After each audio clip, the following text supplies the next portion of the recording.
Hello,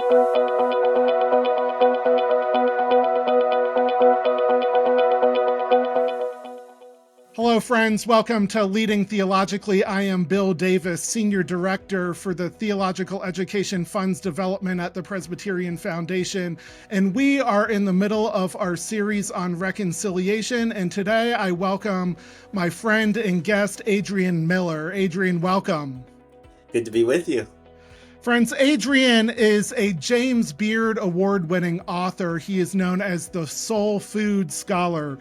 He is a recovering lawyer, has served the Clinton White House and the One America Initiative, and currently serves as the executive director of the Colorado Council of Churches. So Adrian brings a wealth of personal experience and knowledge to this conversation about reconciliation. And we're going to have a wide sweeping conversation about reconciliation today. So Adrian, why don't we start off by you sharing a little bit about through your experience working at the Colorado Council of Churches in the One America Initiative, where have you seen the greatest need for reconciliation in our churches and our wider culture and our country?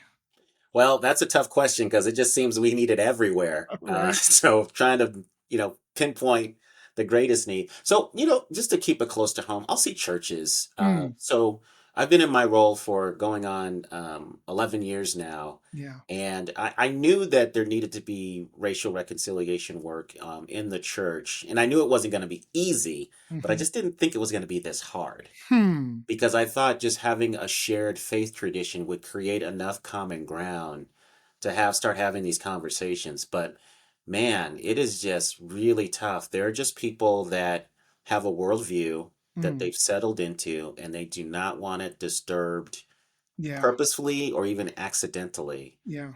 And because of that, just getting to the point of dialogue is really hard. So I one thing I'll tell you, a really cool event that I did is 2015, I came up with an interracial church potluck. So I wanted Black and white churches to get together, have people come into a space, sit down with somebody you don't know, and just talk.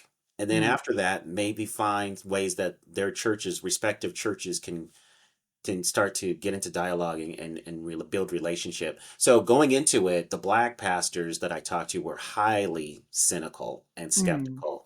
And they just said, Adrian, look, these white churches, they don't want to do this work. They just want us to come on Martin Luther King Jr. weekend, preach a sermon so they can pat themselves on the back and feel good about themselves. And I said, no, I think we're in a different place, because what had happened previous to this is the Michael Brown murder, Trayvon Martin, Eric Garner. I mean, all of these, Sandra Bland, all of these people, had been killed. And so I thought that created a space maybe to just talk about what's going on. And so we had this potluck, 200 people showed up. Wow. Aside from the Easter sunrise service that we do for the Red Rocks Amphitheater annually, which gets 10,000, this was the largest event that we've ever had. And I was able to get 6 pairs, so 6 white churches and 6 Black churches to commit to building relationships. So I checked in with one of the pastors, like a month later, just to see how it was going. And she said, we've been doing some things with this Black church, but my congregants are just asking me, why are we still doing stuff with this Black church? Which fed directly into what the Black pastors were saying. So it's really hard right now. And I'm seeing how the body of Christ is broken by race and other things. And just the work of repair and restoration is really tough. Yeah. Well, I love that you mentioned doing that around food, and I hear the pain and agony of our Black pastor colleagues here in Denver, having been in a clergy group with some people that you probably invited to that gathering. I know that it's exhausting work. How through that, like, is there a balance, or how do you, is there a way that you combat that tokenism aspect when you're trying to get events like that together? Do you have any wisdom there? I really don't now, because to your point, there is a lot of fatigue from people of color being in a position where they have to educate and be guides. Yeah. So much so that now I have several that say, you know what, I'm through. I Yeah. just really don't want to do this anymore, Wow. which I understand, but it's disheartening and it's heartbreaking Yeah. because I just don't see how this work can happen unless you have people from a marginalized perspective involved in these Yeah. conversations. Yeah. Um, I don't know why, but God has Mm. given me the patience and grace to be in Mm. conversation with people and hear whack stuff from white people and stay in that space. Yeah. So I consider this a form of ministry. Yeah, So I'm going to still absolutely. do this work. Yeah.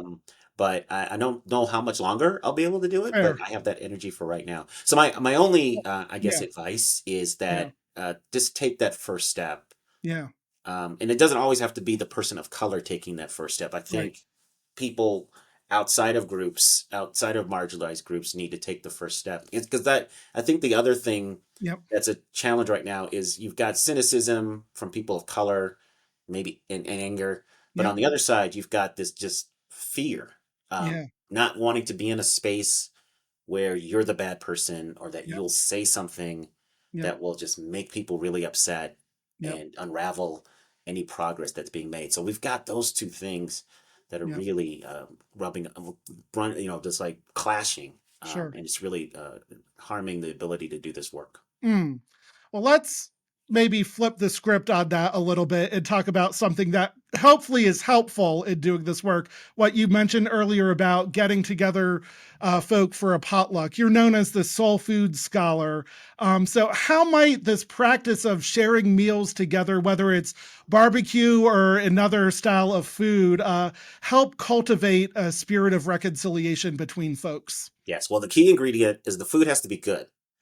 Nobody wants to Yeah. get around a table of Yeah. nasty stuff, right? So Right. food has to be good. We got to take care Yep. of that first. Yes. Um, I think the key here is first setting a table, Yep. and I often guest preach, and I use the parable of the great banquet, and I just Mm. talk about this idea of setting tables, Yep. and creating a safe space where somebody who does not think about race or doesn't Mhm. want to think about race might Mhm. still enter into that space Mhm.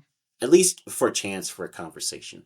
So Yeah. I think just setting the table and extending the invitation is the key part. Mm. Now, not everybody's going to accept, and Yep. so you have to understand that you might have to keep at it, but just Yep. get to the people to the table who are willing, and then build out from there. Mm. So really, it's about creating that space and then extending the invitation.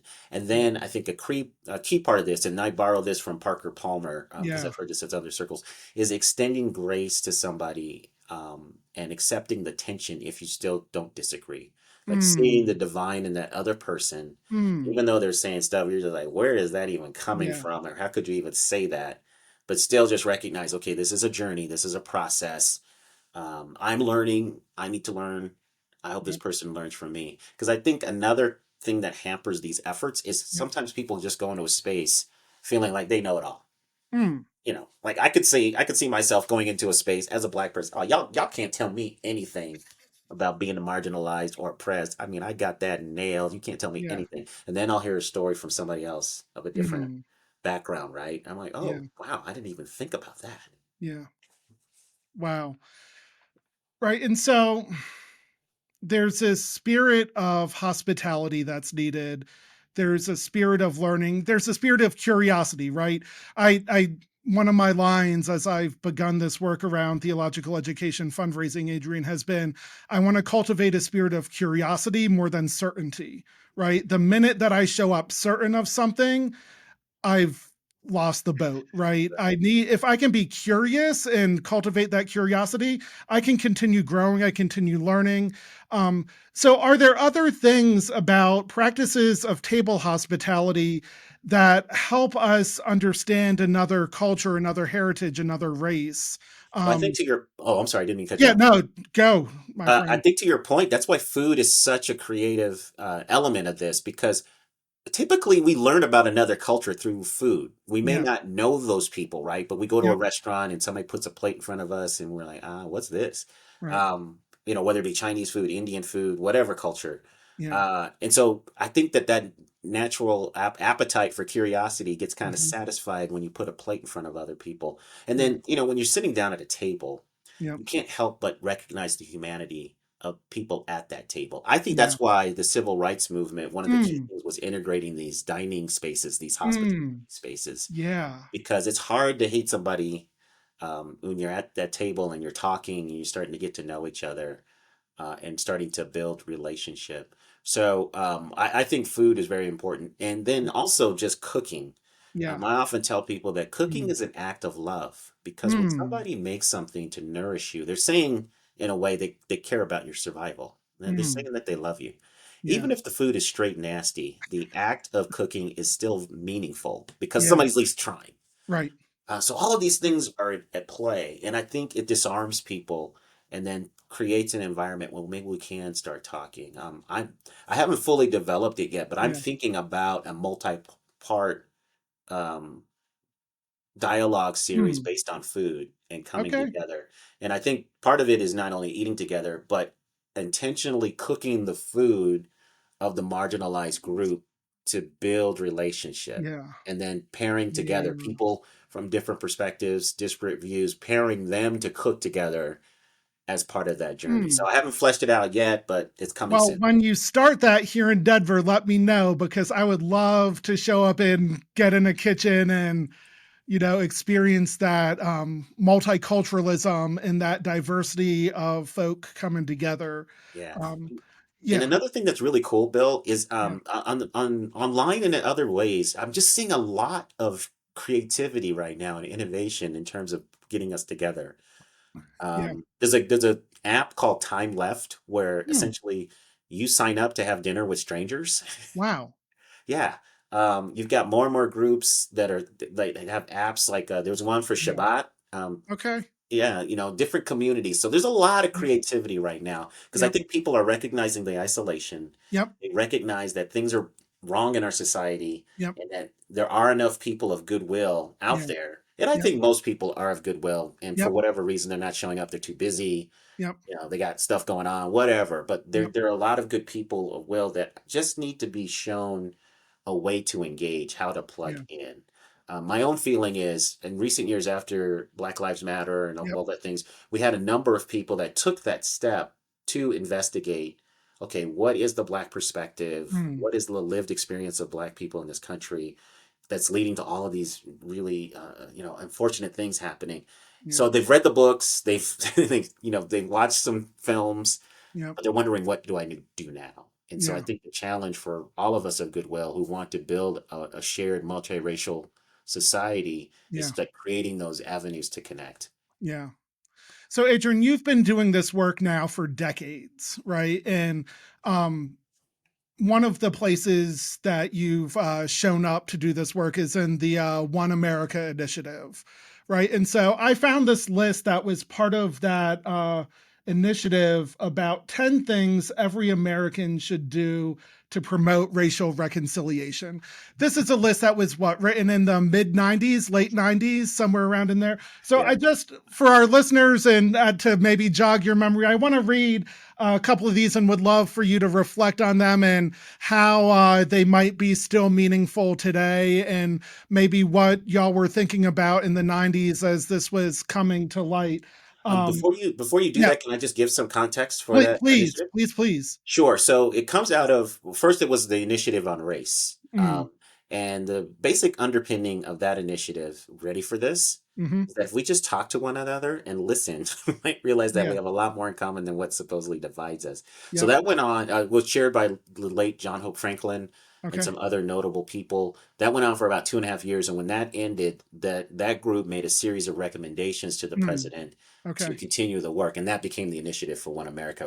And so all of this is related. So that's where that's coming from. I just want to give people some cool. context. Awesome. So I know you are a lover of culture, right? We've talked about food. You and I have talked about movies and music before, and which is the first thing on this list is to make a commitment to become more informed about people of other races and cultures. Read a book, see a movie, watch a play, or attend a cultural event that will inform you and your family about the history and current lives of a group different than your own.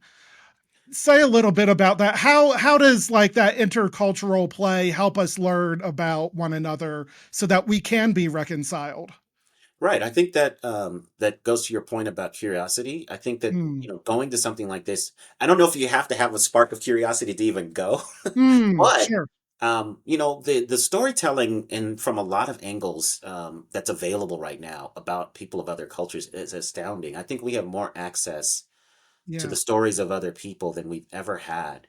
And Yep. so you just always learn something. I mean, I come into these spaces and I'm like, man, I didn't know that. And Mm, a lot of times, learning the experience of other cultures and even white people, mhm, like especially the plight of poor whites in this mm, country, has really deepened my own thinking yeah. about race from an African American perspective. So I Yeah. just think that there's a lot of good stuff out there, Yeah. and if we can just take a moment, pause, and actually start to hear these other stories, Mm, then it could compel us to act and maybe even yep. understand, hey, maybe I have some things relatable to other people, and maybe we can start building a combined effort Yeah. for social change in this country Yeah. because we have shared experiences. We just Yep. have to create a frame so that people see how we are connected because we're so easily pitted against each other. Yep. I think that hearing these stories and seeing the commonalities of the human experience Yep. across various ways Yeah. can start to bring us together. Yeah. So this I love that because for me as like, right, a straight white man from the upper middle class, right? Um, I have to learn, I have to understand, I have to like I can't um I have to decenter myself in order to do some of this work, right? And the work that I have is one of an ally, right? And so part of that is naming the things, and this is on that list from the One America initiative.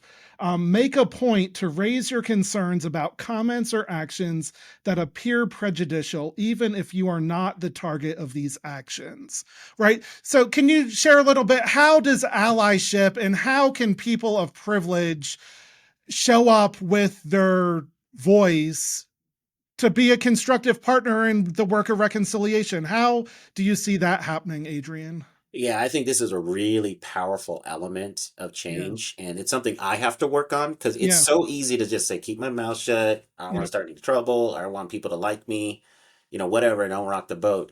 But it's been my experience that getting a message about whatever, race, patriarchy, whatever, Mm, from somebody like you just mm, resonates more deeply. It's mm, almost like if you hear it from a marginalized person, it's discounted. mm. You're like, oh, okay, why are they making a federal case out of this or Yeah. whatever? But if a black man speaks to me about sexism, Yeah. I'm like, oh, okay, Yeah. man, I didn't know I was doing that. I was not conscious. It just Yeah. hits differently. Yeah. And so I think that's an important role for us that see injustice. We got to speak Mm, up. And there are various ways to do it. yeah. You've got to find your own way to do it. Mm, I think it is helpful, though, if you point it out and maybe give somebody a chance for redemption. The mm. unfortunate thing in our society right now, in my opinion, Yep. is that when people make a mistake or they do something wrong, there's this Yeah. idea that you should just go away forever. Mm. You're just a bad person. That's a done deal. Yeah. And I think in society, we have to have second chances. There has to Yeah. be a way to come back. Yeah. I want comebacks because I mess up. Right. That's to me, I hear a little bit about cancel culture in there, right? And how do we, right, if reconciliation is about the restoration of not just the person wronged but the person doing the wronging as well, how do we get at that transformation by a wrongdoer if we don't allow for space? And this is where it gets tricky for me, right? Because are there unforgivable acts that don't deserve to be reconciled? Yeah, see, I have thought about that. Yeah. But as somebody in the Christian faith, I don't Yep. think I could ever believe that, right? Yeah. That there always has to be a chance for Mm. redemption. Now, there are some Yeah. things that you do that are going to make that really difficult Amen. to accept. Yep. But it just seems like there's always got to be a chance for redemption somehow, and Yeah. how somebody redeems those evil acts. Yeah. Um, you know, and something that Yeah. I've done last a couple years ago is I led a group of faith leaders to Montgomery, Alabama, to go to Yeah. the Legacy Museum. Mm. That's sponsored by the Equal Justice Initiative, and also Yep. to go see the Peace and Justice Memorial, also known as the Lynching Yep. Memorial. And I was with a bunch of faith leaders, and so we were talking about this ground that was Mm. created as a space to remember the dead that were Yep. just killed so unjustly. And somebody described it as sacred ground. And I asked the question, Mm. can something be sacred where an evil or evils have It's been repeatedly perpetrated. committed? Can that be made sacred? Mm. And so I go back and forth. So your question just brought Yeah. that in mind. Sorry, I Yeah. hope I didn't get too off No, track. no, that brings me to this last point from this top 10 list, or this 10 things every American should do to promote racial reconciliation. Number 9 on this list, Adrian, is visit other areas of the city, region, or country that allow you to experience parts of other cultures beyond their food. Yeah, If you have an attitude that all people have histories, cultures, and contributions about which you could benefit from learning, it is usually not difficult to find someone who enjoys exposing others to their culture. right. Say something about that for us. About, you mentioned taking that group to Alabama. Um, I've done similar pilgrimages where I went to the Mississippi Delta to study blues and the Psalms of Lament, right? Mm. But how can going and experiencing a different part of um, s- geographic location influence our understanding of reconciliation? Well, I think I think there is a terroir to Mm, racism. I think it plays out differently. And mhm. I think going to a place and just experiencing, witnessing the lived experience of other people in that microcosm Yeah. helps to understand. Because, I remember, example, Selma, Alabama Yep. had a mayor in power since segregation times. And you're Mhm. just sitting here and you're just sitting there wondering, like, well, how does this person keep winning given all of Yeah. that and given the large black population? And then you go to a place like Selma and you see how racism operates Mm, and how people are kept at the margins and disempowered, voter suppression, all these other things. And I'm not saying Selma is the only place like that, but yeah. this example that popped in my mind, and it's changed for the better recently. Yep. You start to see that you have no clue Mm, what's going on in a place until you mhm. go to that place. Yeah. You can have all these theories, you can reach your conclusions. You may not have complete information if you're just Yeah. looking at books and TV shows, but when you go to a place and you Yeah. start talking to people and you see how power is disseminated in a place and how it Mm, operates in a place, yeah. it's eye opening. Yeah. Yeah. So, Adrian, it's been close to 30 years since you and others came up with this list. You've done a lot of work around reconciliation between now and then. What would yourself today say to yourself 30 years ago about this work of reconciliation that's been a part of your ministry for most of your life now? I would say to myself, hey, you're not going to accomplish as much as you had hoped, Mm, but the right. journey is still worth it Yeah. because those things you do accomplish are meaningful. Yeah. And a lot of times you accomplish things and you just never ever know. Yeah. For instance, in my book that I wrote on the history of soul food, Yeah. 15 years after I wrote that book, oh, sorry, no, 13, sorry, 10 years after I wrote that book, I come to find out that somebody read a chapter on greens and they started a greens festival in San Well, Diego, just inspired by my book. Adrian, Now, that's if I had not awesome. met that person, Yeah. I might have found out about the festival, but I wouldn't have known that it was, inspired by my book. So Hmm. there are seeds that we plant Hmm. in the way that we live our lives, the way we interact with others, that Yeah. sprout in some ways seen and in many ways Yeah. unseen. So I think that I would tell myself, still do the work Yep. because it's God's work and it's Yep. meaningful. And in many ways, despite the disappointments, it has been fun. Yeah. I Mm, feel very blessed to be able to connect to people through yeah. food. Yeah. So that's been really cool. Yeah. But yeah, Awesome. that's what I would tell myself. So we're going to start wrapping up this conversation. Throughout these this back and forth dialogue that we've shared, it is evident to me that you have a deep and profound faith from which this work springs. So Adrian, is there something from your faith tradition or your personal devotion life? Is there a spiritual practice or discipline that might be helpful for our listeners to know or reflect on as they think about their own practice and understanding of reconciliation? Yeah, so my faith tradition is the African Methodist Episcopal Church, Hmm. which was born out of racism. Hmm. The Methodist Church in Philadelphia wouldn't let free and enslaved Black people go to the altar at the same time as whites, Hmm. and there was segregated seating. Hmm. So Richard Allen, the founder of my church, left and started my church. So from the earliest days, my church has been rooted in social justice. It's a Hmm. common thing that's preached from my Hmm. church on Sunday. So that's kind of what informs me. And then just the Christian imperative to love others. So Hmm. I'm one of these weird Christians that actually does try to do that, Yeah, try to love all kinds of people, yeah, even when they really send a message that they don't want to be loved by me. right. Yep, So yep, that's what drives me. yep. And so I found this way of food because originally I thought I was going to do this through politics. Yeah, I thought I was going to create policies and implement them that yep, help the least of these. yep, And I still believe in government, even though that's yep, being put to the test these sure. days. Yep. But I really thought I was going to do it through politics, and it was just by chance that I fell in and started doing it through food.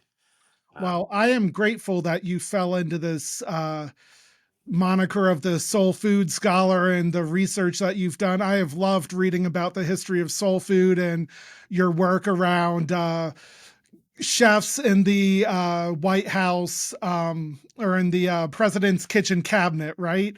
mhm. And I know there's more work you're doing about a second book related to that. Is there? So, yeah, second book. So Yep, my next book's going to be on the yep. history of Asian American presidential chefs. That's going to come Awesome. out in May of Cool. 2025. So this Excellent. May. Yeah. And yeah, besides African Americans, Asian heritage people have had the strongest, second strongest representation in Wow. presidential hospitality. Um, Interesting. yeah, so and their story, their collective story has never been Yep. told. So I feel honored to Yeah. co-author a book that's going to tell that story. So I'm Great. excited for that. Well, I will look forward to reading that. Adrian, I am grateful for your time, energy, and conversation around this theme of reconciliation today.